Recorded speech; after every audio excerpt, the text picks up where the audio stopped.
Morning mga maring, at namin na nga ay pumasok dito sa aming studio for today's video na syempre ay meron kaming classes talaga mga mare every Wednesday, Thursday, Friday, Saturday, Sunday, pero ang malapit talagang class namin mga mare is Saturday, Sunday. Madugo talaga yung mga mare, malupit ang pasok ng mga estudyante dyan dahil syempre maraming nagbubook ng Saturday, Sunday kasi syempre yung iba is wala silang magawa sa bahay. So, dito sila pumapasok sa aming workshop studio dito sa Cubao Expo. So, gusto nila kasi ma-experience. So, meron din kami sa maganda kasi ma-experience yung booking. Yun ang doon nyo po makikita yung mga prices na inyong gustong pasukan na workshop dito sa aming booming talaga yan siya na gusto mong gumawa ng mga mamimili kayo. Meron kaming hand building, gusto mong gawin mag making, ng mga pagpagawa ng mga rug crafting, design, 2-in-1 and silver clay, syempre mga marine. Meron kaming long rooms namin is cafe area, blue room, glass, and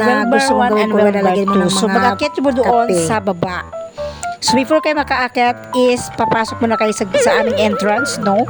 And pag-akyat mo doon ay mabigla kayo sa sobrang laki nga ng aming studio ay mabigbigla kayo. So doon po kayo book sa aming website. Online po siya para ma-prepare na po namin ang inyong gagamitin ng mga tools and ma-organize na namin yung mga gamitin nyo pong mga gamit. So, tulong-tulong dito nga ako sa rug para matapos na agad yung nilipid ko na yung mga ginamit ng mga estudyante. Thread, mga so, dito muna ako sa rug tufting. Pag natapos ko naman dito boxes na gagamitin. So, pagkatapos ko naman mga maring organize, tutulong din naman ako sa Welber 1 and 2 set up naman ako for another classes hindi ko matapos-tapos. Hindi din siya matapos-tapos ng so, dyan ako 2 oras. Kasi yung iba naman doon is makasama ko ay sa Welber 1. Maliit na kasi yung Welber 2 and blue room. So, apat na yung siya. So, maghiwalay na siya. So, kailangan naka-face mask ka talaga dyan. Doon po kasi marami po kami, hindi talaga siya maubos-ubos sa 2 oras. So, kailangan talaga focus ka muna sa isa.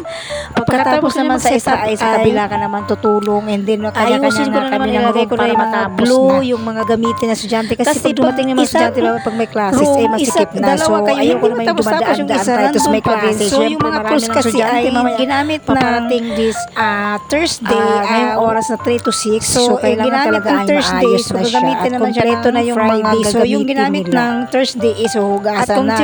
So may mga extra naman kami na tools noon is yun naman ang gamit sa kakaikot.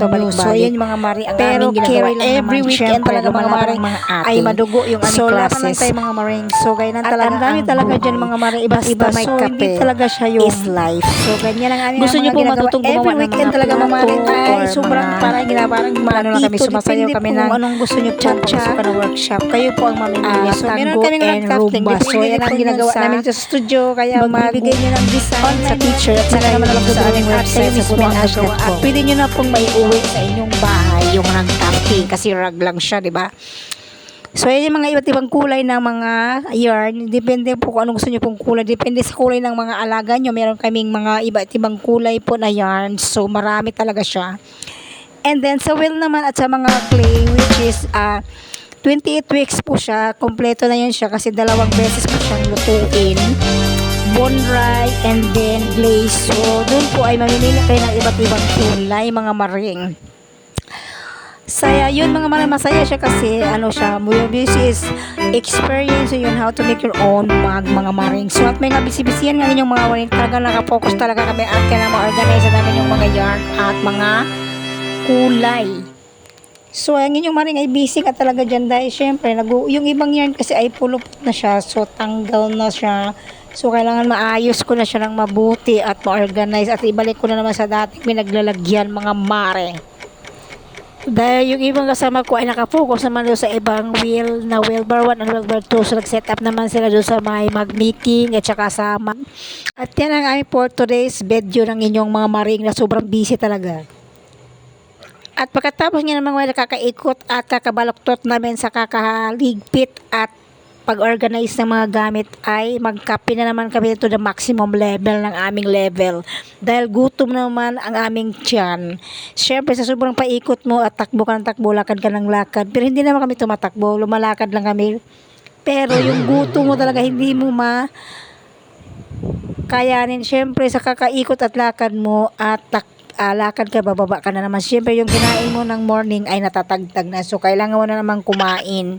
Kasi doon tayo lumalaban sa pagkain para lumakas ang ating katawan at yun tayo ay gagalaw.